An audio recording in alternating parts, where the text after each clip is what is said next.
This was last week in Florida.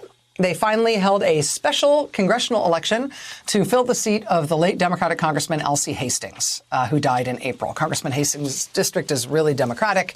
It was therefore always really likely that the district would be electing another Democrat to succeed him. I think that's probably why Florida's Republican governor, Ron DeSantis, just refused to hold the election to fill that seat for as long as he possibly could. As long as no election was held to fill the Elsie Hastings seat, then Democrats would be down one of their numbers in the United States House of Representatives.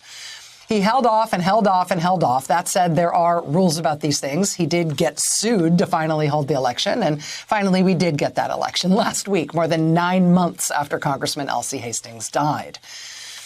And like I said, this is a really Democratic district. The Democratic primary for that seat was super hot and heavy, tons of candidates, a really close race. Ultimately, I think the successful candidate in the Democratic primary won the primary by only 5 votes. 5 votes. But even by that exceedingly narrow margin, she did win the Democratic primary, which meant she was the Democrat on the ballot in the special election last week. And she won the general election. She won the special election last week in an absolute landslide. Her name is Sheila McCormick.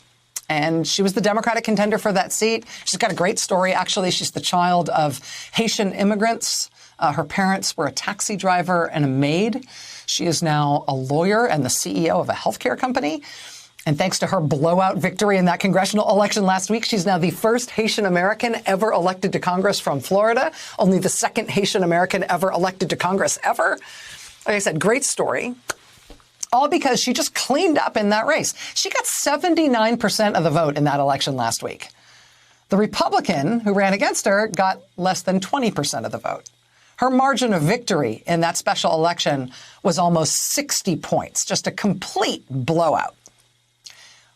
But because of where the Republican Party is right now and what they are now wired for, that Republican who ran against Sheila McCormick, he's refusing to concede and is contesting the results. And he's brought a lawsuit to try to block the results.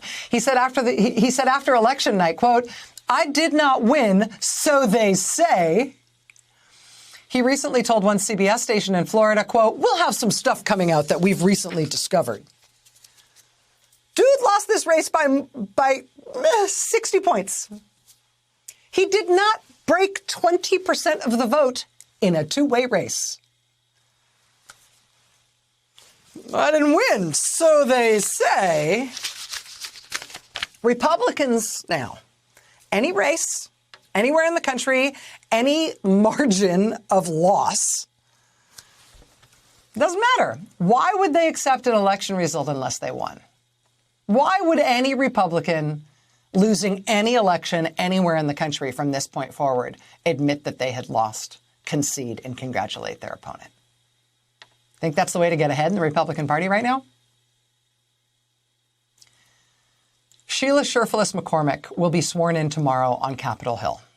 Her Republican opponent, whom she beat by nearly 60 points, he is not conceding that she won that race, even as she is slated to be sworn in. Because that's the way the Republican Party works now. They are a post-election party.